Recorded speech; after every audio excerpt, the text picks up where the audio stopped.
ایرانی وزارت دفاع کے ترجمان بریگیڈیئر رضا طلائی کا امریکہ کو مطالبات تسلیم کرنے کا انتباہ۔ انکار کی صورت میں نتائج بھگتنا ہوں گے۔ امریکہ پر خطے میں کشیدگی بڑھانے کا الزام عائد کیا گیا ہے۔ ایران نے اسرائیل کے ساتھ قریبی تعلقات پر تنقید کی ہے۔ جنگ جاری رہنے سے معاشی نقصان کا خدشہ ظاہر کیا گیا ہے۔ ایران نے امریکہ کو مذاکرات پر غور کرنے کا مشورہ دیا ہے۔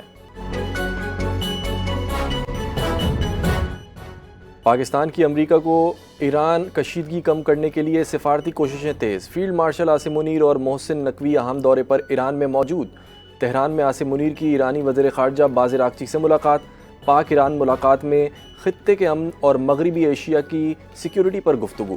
ایران پہنچنے پر فیلڈ مارشل عاصم منیر کا پرتپاک استقبال۔ پاکستان خطے میں استحکام کے لیے فعال سفارتی کردار ادا کرنے لگا۔ سفارتی کوششوں کے باوجود امریکہ ایران پر نئے حملوں کی تیاری میں مصروف۔ امریکی ٹی وی CBS نیوز نے رپورٹ کیا ہے کہ ٹرمپ انتظامیہ کے ممکنہ نئے حملوں پر غور جاری ہے، تاہم ابھی تک حتمی فیصلہ نہیں ہو سکا۔ صدر ٹرمپ نیو جرسی دورہ منسوخ کر کے وائٹ ہاؤس واپس روانہ ہو گئے۔ امریکی فوج اور انٹیلیجنس حکام نے تعطیلات کے منصوبے منسوخ کر دیے۔ ممکنہ ایرانی رد عمل کے خدشے پر مشرق وسطیٰ میں امریکی افواج کی حکمت عملی تبدیل۔ امریکی دفاعی حکام خطے میں فوجی تعیناتی اور اسٹینڈ بائی فہرستیں اپ ڈیٹ کرنے لگے۔ بنو کے علاقے میریان میں آپریشن، 8 دہشت گرد ہلاک۔ CTD اور پولیس کی مشترکہ کارروائی الصبح شروع کی گئی۔ شدید فائرنگ کے تبادلے میں متعدد دہشت گرد زخمی بھی ہوئے۔ 10 کلوگرام دیسی ساختہ بم برآمد ہوا جسے ناکارہ بنا دیا گیا۔ آپریشن میں ایک پولیس اہلکار شہید، ایک زخمی ہوا۔ سیکیورٹی فورسز کا خیبر پختونخوا میں دہشت گردوں کے خلاف کارروائیاں جاری رکھنے کا اعلان۔ پنجاب میں CTD کے 58 انٹیلیجنس بیسڈ آپریشن، مختلف شہروں سے 13 دہشت گرد گرفتار۔ لاہور سے مبینہ خطرناک دہشت گرد کی گرفتاری، دھماکہ خیز مواد اور IEDs برآمد۔ قانون نافذ کرنے والے اداروں کو نشانہ بنانے کی منصوبہ بندی کا انکشاف۔ CTD کی دہشت گردی کے خلاف کارروائیاں جاری ہیں۔ حیدرآباد میں 200 خواتین میں مفت پنک اسکوٹیز کی تقسیم۔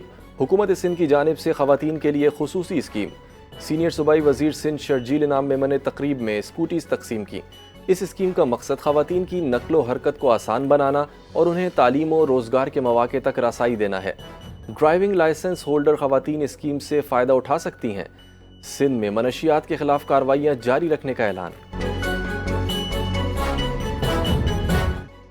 مہنگائی کے ستائے عوام کے لیے اچھی خبر آ گئی۔ حکومت نے پیٹرولیم مصنوعات کی قیمتوں میں کمی کا اعلان کر دیا۔ وزارت پیٹرولیم کے مطابق پیٹرول کی قیمت میں 6 روپے جبکہ ہائی سپیڈ ڈیزل کی قیمت میں 6 روپے 80 پیسے فی لیٹر کمی کر دی گئی ہے۔ پیٹرول کی نئی قیمت 403 روپے 78 پیسے فی لیٹر مقرر کر دی گئی۔ منشیات کوئن انمول عرف پنکی کے مبینہ نیٹ ورک کا انکشاف۔ مبینہ تحقیقاتی رپورٹ لیک ہونے پر سرکاری اور سفارتی حلقوں میں تشویش۔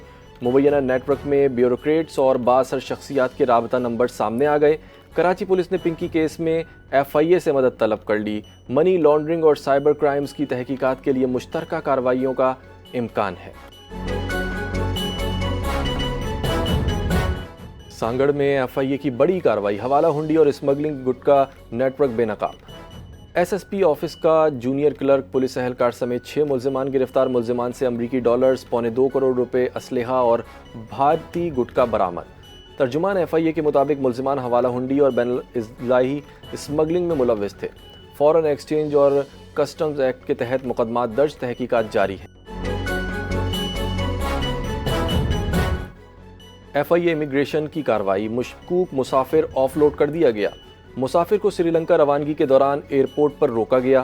مزید تفتیش جاری ہے۔ ابتدائی جانچ میں مسافر کی ماضی میں غیر قانونی سفر کی کوششوں کا انکشاف ہوا۔ ترجمان FIA کے مطابق 2019 میں ایران کے راستے یورپ جانے کی کوشش میں گرفتاری اور واپسی کا ریکارڈ سامنے آ گیا۔ 2022 میں مالدیپ سے ڈیپورٹ ہونے کا بھی انکشاف۔ موبائل فون سے بیرون ملک سیاسی پناہ سے متعلق مشکوک مواد برآمد کر لیا گیا۔ ANF کارروائی، منشیات اسمگلنگ کے خلاف کریک ڈاؤن میں ایک ملزم گرفتار۔ مانسہرہ بائی پاس کے قریب گاڑی سے 18 کلوگرام چرس برآمد کر لی گئی۔ برآمد منشیات کی مالیت 13 لاکھ روپے سے زائد بتائی جا رہی ہے۔ ملزم کے خلاف انسداد منشیات ایکٹ کے تحت مقدمہ درج کر کے تحقیقات شروع کر دی گئیں۔